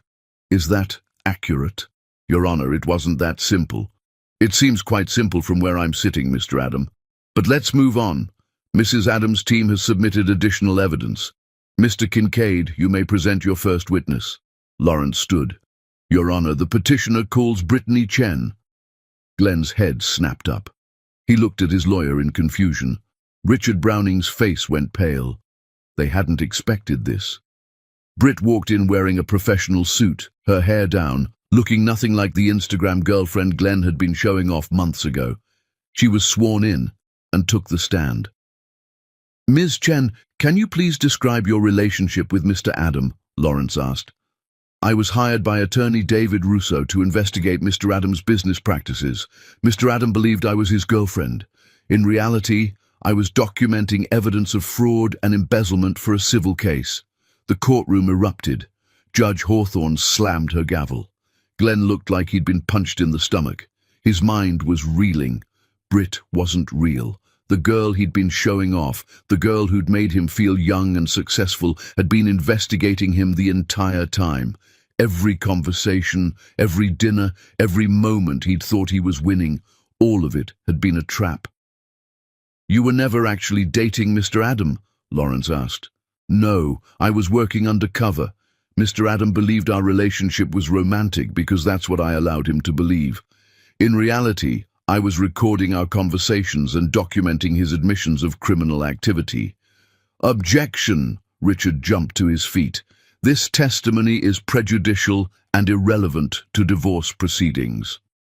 "Your Honor," Lawrence said calmly, "Ms. Chen's testimony is directly relevant to establishing Mr. Adams' character and his pattern of deception, which goes to the question of whether he entered this divorce in good faith." "I'll allow it for now. Continue, Mr. Kincaid." Lawrence had Britt walk through her investigation. Glenn's admissions of hiding money from business partners, his confessions of moving assets to offshore accounts, his bragging about outsmarting people who trusted him. Every recorded conversation was played. Glenn's voice filled the courtroom, cocky and self-satisfied, explaining exactly how he'd been committing fraud. Glenn sat frozen, listening to his own voice betray him. He wanted to object, to explain, to make them understand that he'd been drunk during some of those conversations, that Britt had manipulated him, that none of this was fair. But he couldn't speak. His throat had closed. He could barely breathe. By the time Britt stepped down, Glenn looked like he wanted to disappear. Richard was whispering frantically to him, trying to do damage control, but the damage was done.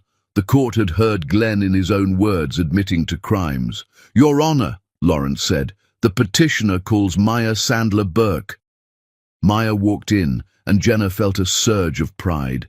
Her sister looked strong, composed, ready. She was sworn in and sat down. "Mrs. Burke, you're Jenna Adams' sister, correct?" "Yes." "Can you describe a recent interaction you had with Mr. Richard Browning, Mr. Adams' attorney?" Maya looked directly at Richard Browning. "He came to my house and offered me $200,000 to testify that my sister was mentally unstable and not competent to manage her inheritance." More chaos in the courtroom. Judge Hawthorne didn't even bother with her gavel this time. She just waited for the noise to die down, then looked at Richard Browning with an expression that could have frozen water. "Is this true, Mr. Browning?" Richard stood shakily. "Your Honor, there was a misunderstanding. I was simply trying to gather information. Mrs. Burke, do you have evidence of this alleged bribery attempt?" "Yes, Your Honor. I recorded the conversation." Maya pulled out her phone. The recording was played. Richard Browning's smooth voice offering money, explaining exactly what Maya should say, coaching her on how to make Jenna look incompetent. When it finished, Judge Hawthorne looked at Richard like she was deciding whether to hold him in contempt immediately or wait until later. "Mr. Browning, you're an officer of this court. You've just been caught on tape attempting to suborn perjury and commit witness tampering. These are criminal offenses.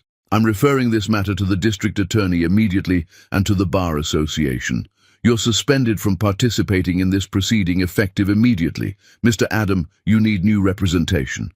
"Your Honor," Glenn finally found his voice. "I had no knowledge of this. I never authorized."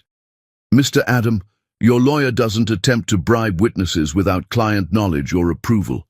Don't insult my intelligence. Mrs. Burke, thank you for your courage in recording that conversation and bringing it to the court's attention. You may step down." Maya walked past Glenn's table. She didn't look at him. She didn't need to. He'd lost, and everyone in the courtroom knew it. "Mr. Kincaid, do you have additional witnesses?" the judge asked. "One more, Your Honor. The petitioner calls Marcus Holloway." Glenn's face went from pale to grey. He grabbed his table, knuckles white. No, that's not possible." "Who is Marcus Holloway?" Judge Hawthorne asked. Mr. Holloway is Mr. Adams' son, Your Honor.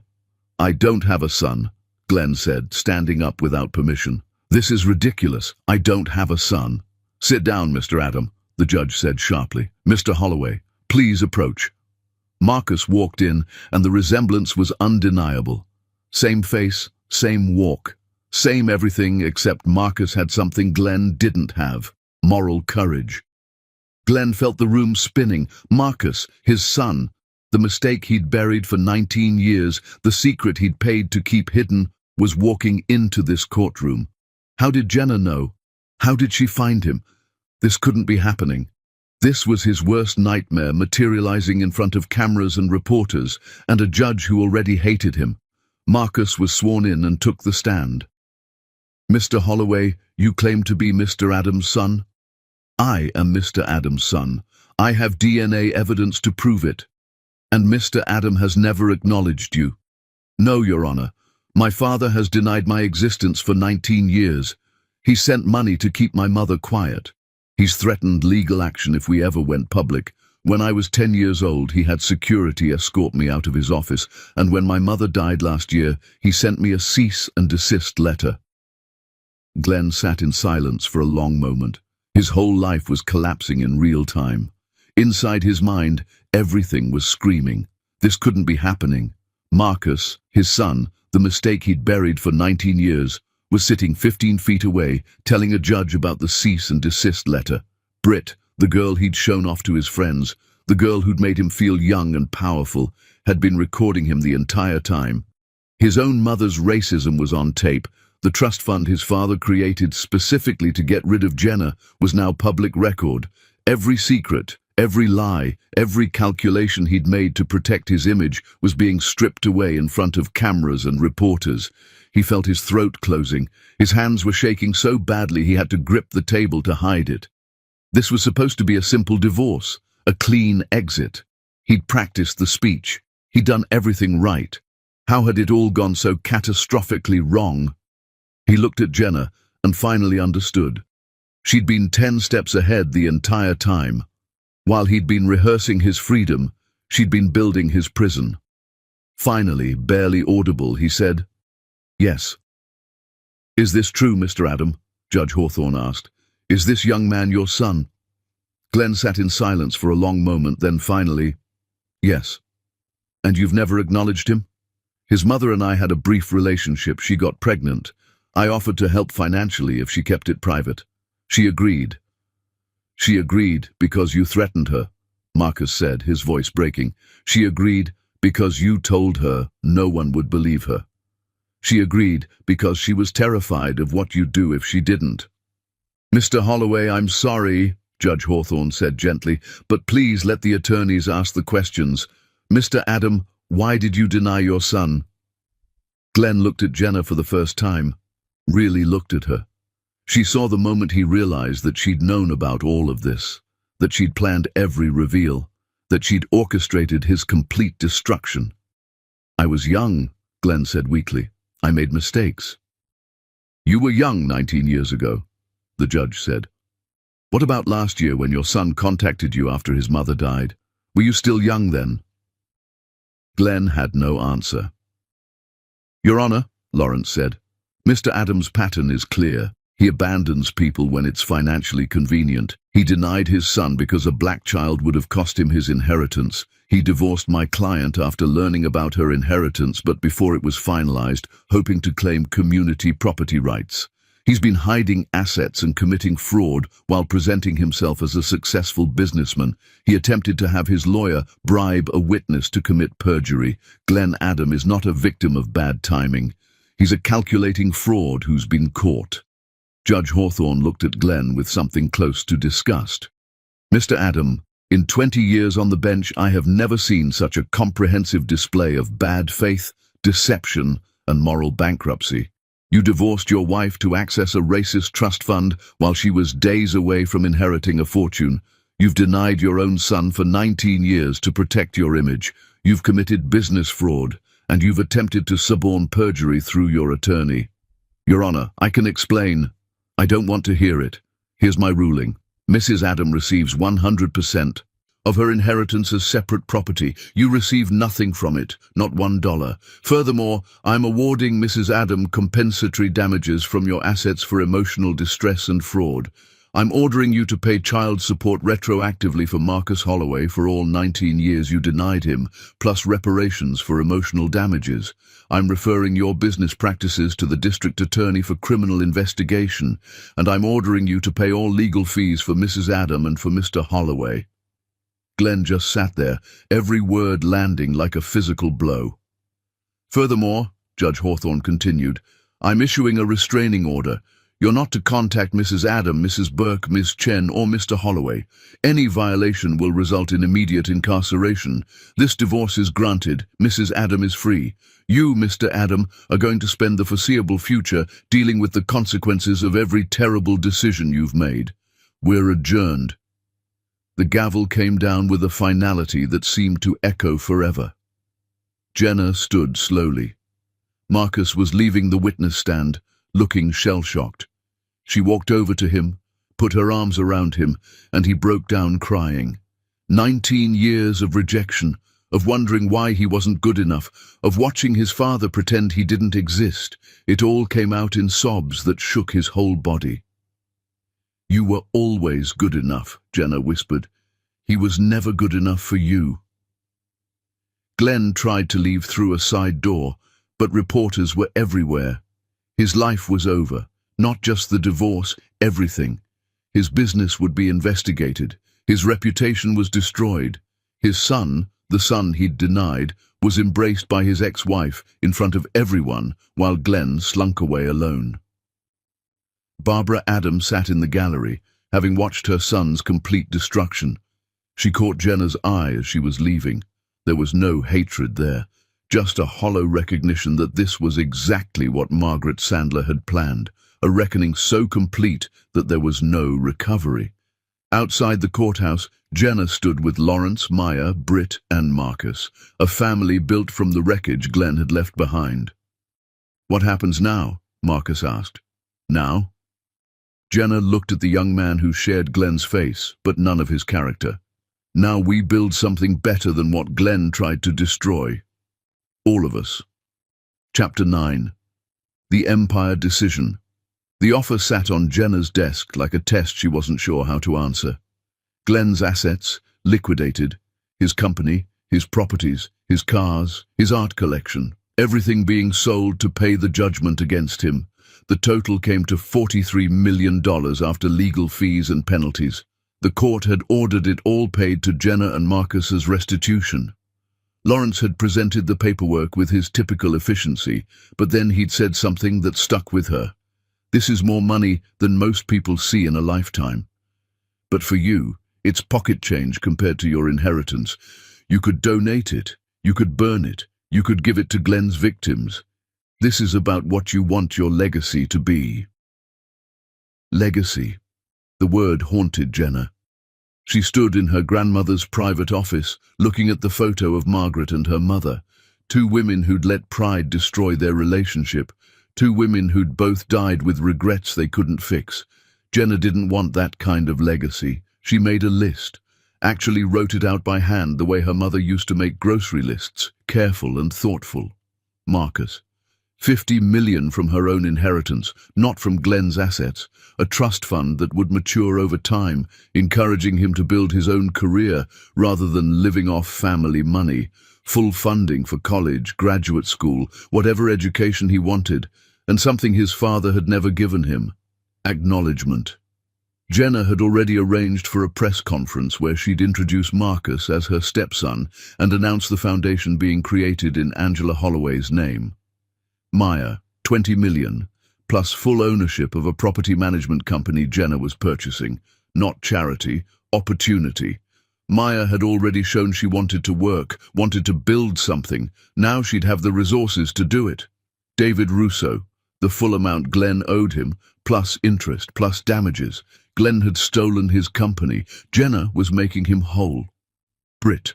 A full-ride scholarship to law school and a job offer at Lawrence Kincaid's firm after graduation. The girl who'd spent 6 months pretending to love Glenn to expose him deserved better than being defined by that investigation. The remaining money from Glenn's assets went into a foundation, the Freedom Fund, she'd call it, money specifically for women leaving financially abusive marriages, legal fees, moving expenses, therapy, job training, everything a woman needed to escape a man who'd used money as a weapon. And Glenn? Glenn kept nothing except his father's $20 million trust fund, the one he'd divorced. Jenna, to access. The racist money that had cost him everything else. He could keep that.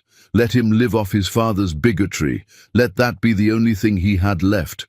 But Jenna had one more move, one last piece that would complete the transformation from victim to victor. She called the CEO she'd hired to run Glenn's old company, the one Jenna now owned completely. A woman named Rachel Torres, brilliant and ruthless, who'd been waiting years for an opportunity like this. "I want you to offer Glenn a job," Jenna said. Rachel was quiet for a long moment. "You want me to offer him a job at the company he used to own?" "Not a good job, not executive. I want you to offer him junior analyst, entry level, the kind of position where he has to come in early, stay late, answer to people who used to answer to him, the kind of job where he has to work." "Why?" "Because I want him to have a choice. He can take the job and rebuild his career from the bottom, actually work for something instead of coasting on his father's name, or he can refuse and spend the rest of his life explaining why he's unemployable. Either way, he has to face what he became." "What if he takes it? What if he actually accepts the position? Then maybe there's hope for him. Maybe he learns something. Maybe he becomes a better person. And if he doesn't, if he quits or fails, then at least we gave him a chance he never gave his own son." The press conference happened on a Tuesday morning, and the room was packed with reporters who'd been following the divorce saga. Jenna stood at the podium with Marcus beside her. They'd agreed on what to say, how to frame it. This wasn't about Glenn's destruction. This was about building something new. "My name is Jenna Sandler," she said, deliberately using her maiden name. "Many of you know me as Glenn Adams' ex-wife, the woman who inherited a fortune the same week he filed for divorce. But I'm not here to talk about Glenn. I'm here to talk about the people he left behind and what we're going to build with what he tried to take from us." She introduced Marcus, told Angela Holloway's story, announced the foundation in her name. $50 million to support single mothers who were raising children alone after being abandoned by men who refused to take responsibility.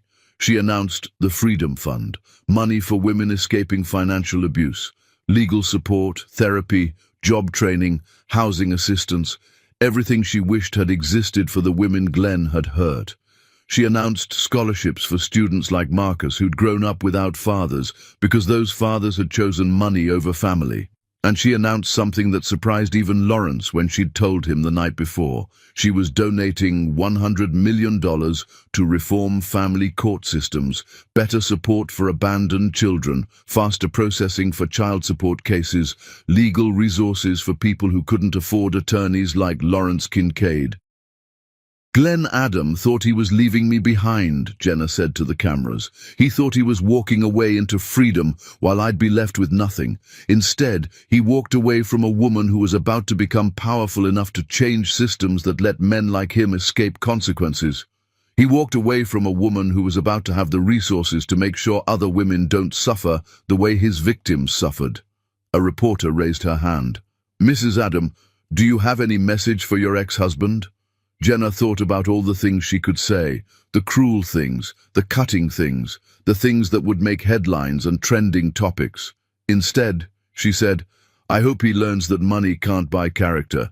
I hope he looks at what Marcus could have been if Glenn had been brave enough to be a father.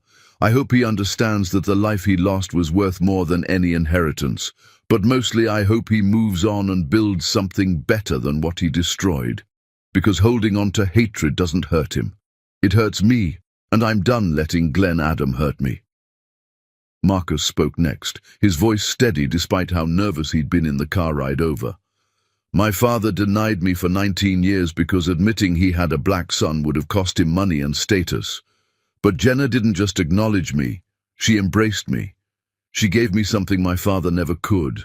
A family that chose me rather than rejected me. So to anyone watching who's been rejected by a parent, who's been told they weren't good enough, who's grown up wondering why someone couldn't love them, the problem was never you. It was always them. And there are people in this world who will choose you. You just have to survive long enough to find them.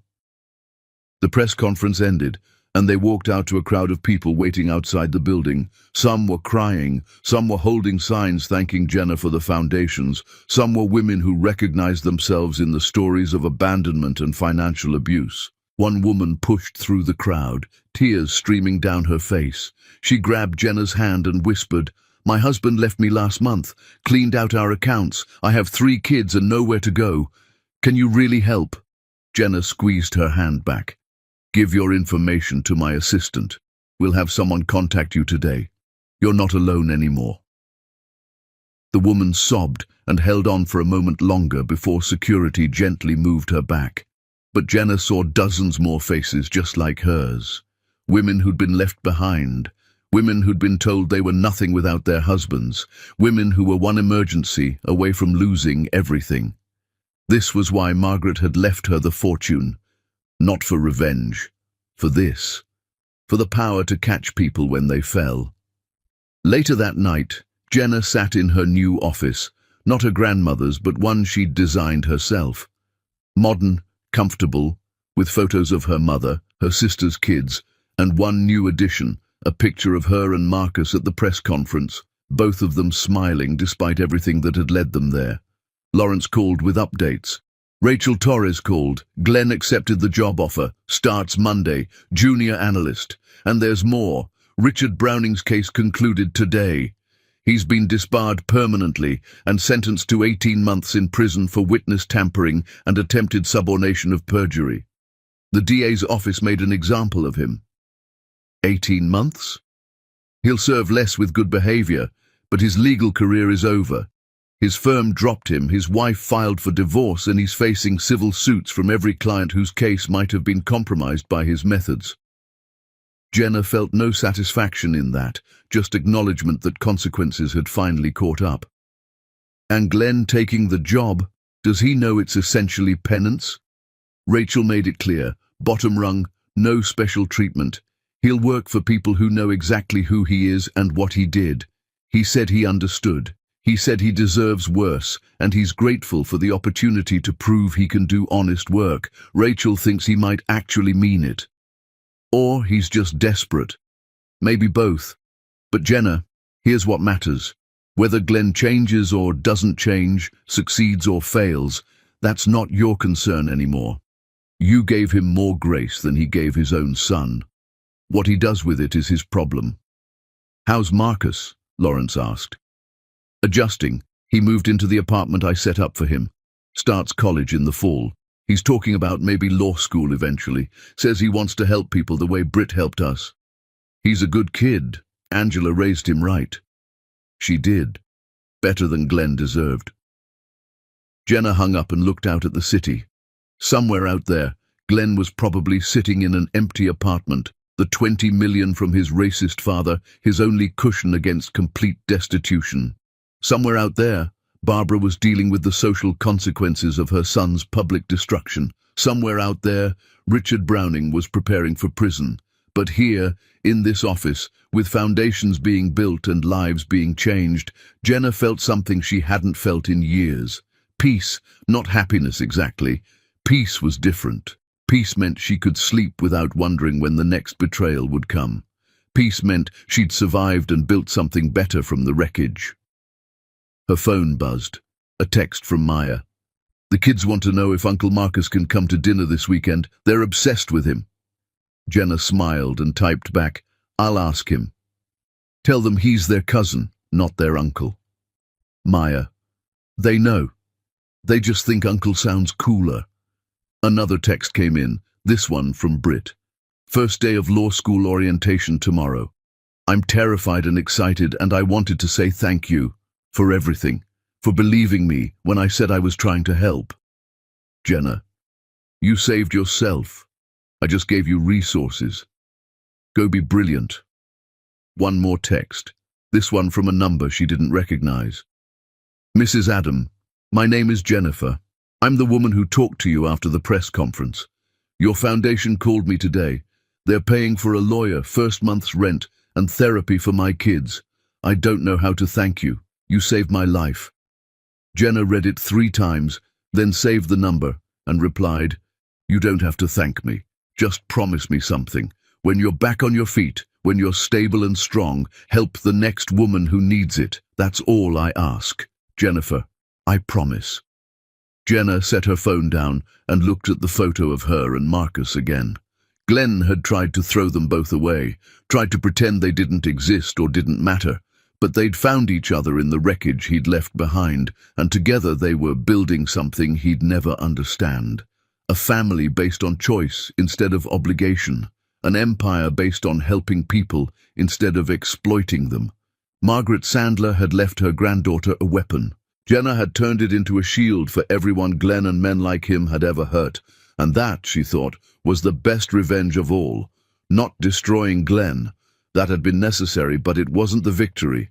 The victory was this, using his betrayal as fuel to build something so powerful, so good, so transformative, that his absence became the catalyst for change he'd never been brave enough to create himself.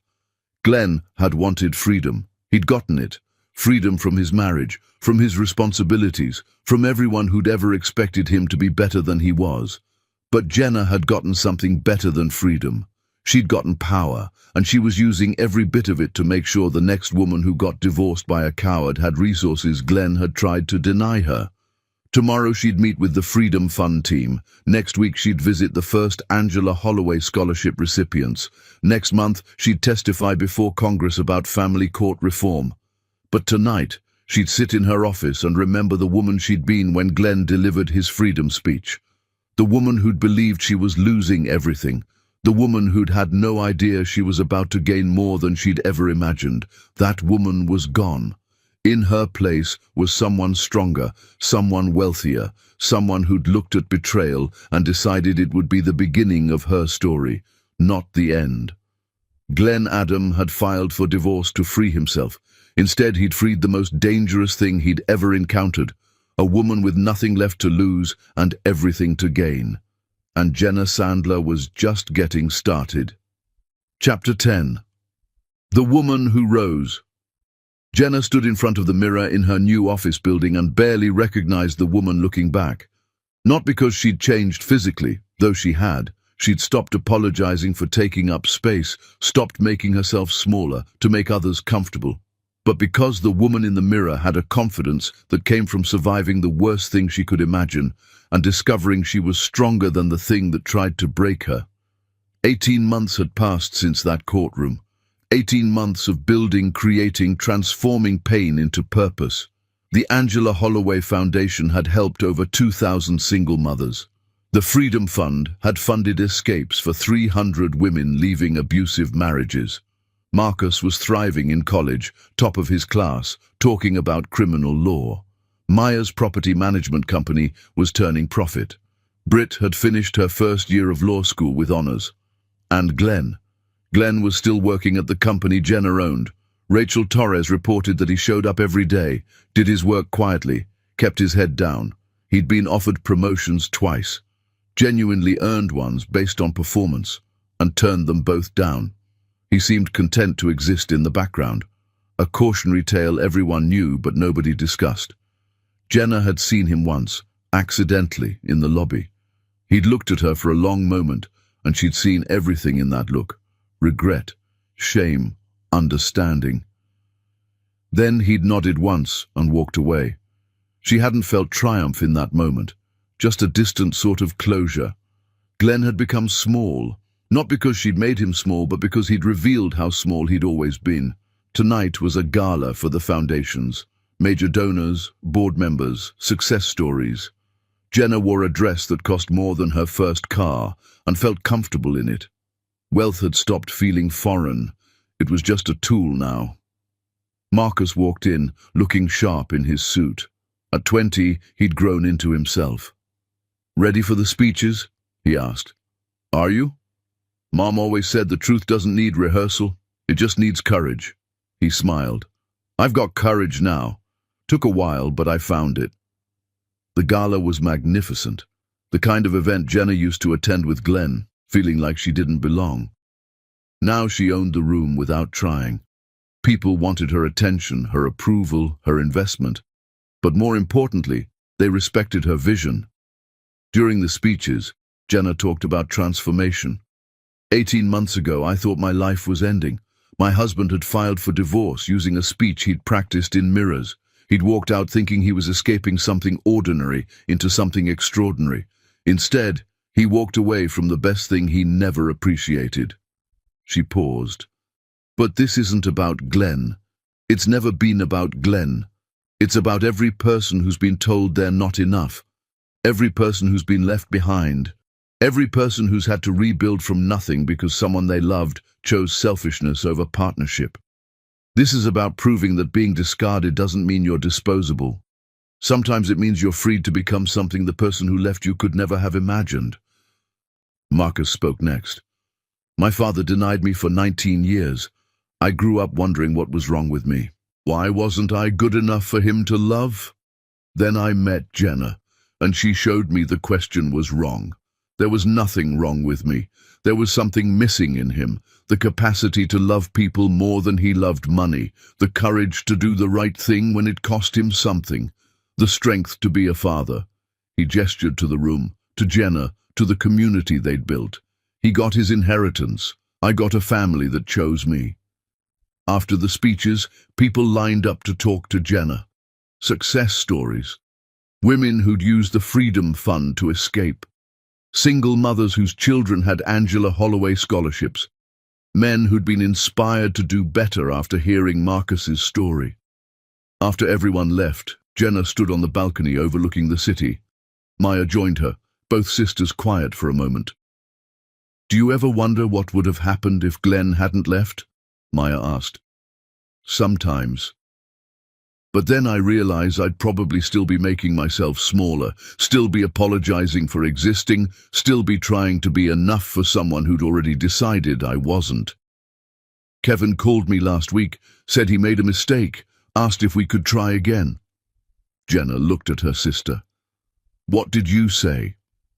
I said I'm not interested in being someone's second choice. I'm not interested in being the woman he comes back to when his exciting new life turns out to be boring. I'm building something now. He can watch from wherever he ended up, but he can't be part of it. Good. They stood together, two women who'd been left behind, and decided being left was the best thing that could have happened to them. Jenna's phone buzzed. A text from an unknown number. Congratulations on the gala. It looked beautiful. Everything you've built is beautiful. G. Glenn, watching from whatever small life he'd constructed from the ruins of his arrogance. She deleted the message without responding. He didn't get access to her anymore. Not her time, not her attention, not even her anger. He'd become irrelevant, and that was a better ending than any revenge she could have planned. What are you thinking about? Maya asked. I'm thinking that Glenn spent 8 months planning to leave me. He calculated every move, practiced his speech, set up his escape. And in the end, all his planning gave me exactly what I needed. Freedom to become this. She gestured to the city, to the building behind them, to everything she'd built. He thought he was the one getting free. He had no idea he was setting me loose. Months later, Jenna sat in a congressional hearing room, testifying about family court reform. Marcus sat behind her. She talked about abandoned children, about women destroyed by financial abuse, about systems that protected men who refused responsibility while punishing women who tried to enforce it. A senator asked her, Ms. Sandler, some people might say you're pushing this agenda because of personal bitterness toward your ex-husband. How do you respond to that? Jenna looked directly at the camera. I'd say that dismissing women's advocacy as bitterness is exactly why we need reform. When a man fights for change after being wronged, he's principled. When a woman does it, she's bitter. I'm not bitter. I'm awake. And I'm using my resources to make sure the next woman who gets divorced by a coward has a fighting chance. My ex-husband tried to deny me. The hearing room erupted in applause. That night, The video went viral. Jenna became a symbol, not just of survival, but of transformation. The woman who'd turned betrayal into a movement. Glenn's name came up occasionally in articles, usually as a footnote. Adam, whose divorce from Sandler sparked her activism, now works at a firm owned by his ex-wife and declined to comment. He'd become a cautionary tale. The man who divorced a fortune. The father who denied his son. The husband who practiced his freedom speech while his wife was about to inherit billions. And Jenna. Jenna had become something he'd never expected. Not just wealthy, not just powerful. She'd become the woman who took his worst act and transformed it into her greatest achievement. She stood in her office late one night, looking at the photo from that first press conference. Her and Marcus, both of them uncertain but determined. They looked so young in that photo, so unaware of everything they were about to build. Now Marcus was in law school, interning with Lawrence Kincaid, preparing to fight for children like him who'd been abandoned. Maya's company was expanding. Britt was graduating law school next month. The foundations were helping thousands, and Glenn was living off his father's racist money, working a job where everyone knew his story, existing in the shadow of what he'd thrown away. Jenna didn't think about him often anymore. When she did, it was with something close to indifference. He'd become background noise in a life that had grown too loud, too bright, too important for him to matter. She looked at her reflection one last time. The woman looking back wasn't the woman Glenn had left. She was someone entirely new, someone forged in betrayal and refined in victory, someone who'd learned that the opposite of love wasn't hate. It was indifference mixed with purpose. Glenn Adam had filed for divorce to free himself. Instead, he'd freed the most dangerous thing he'd ever encountered, a woman with nothing left to lose, everything to gain, and the resources to change the world. And Jenna Sandler had changed it. One foundation at a time, one woman at a time, one life at a time. She walked out of her office into the night, leaving the lights on behind her. Tomorrow, she'd meet with more advocates. Next week, she'd launch another initiative. Next month, she'd testify in another hearing. But tonight, she'd go home and celebrate something Glenn would never understand. She'd survived him. More than that, she'd become legendary because of him. The man who'd practiced his freedom speech in mirrors had no idea he was releasing a woman who would make sure no one would ever forget his name. Not as the man who got away, but as the man who lost everything by not understanding what he had. And somewhere in the city, Glenn Adam probably lay awake, wondering how the woman he'd dismissed had become unstoppable while he'd become invisible. But Jenna didn't wonder about Glenn at all anymore. She had empires to build, lives to change, and a future so bright that her past with him looked like nothing more than a prologue to a story he was never important enough to finish.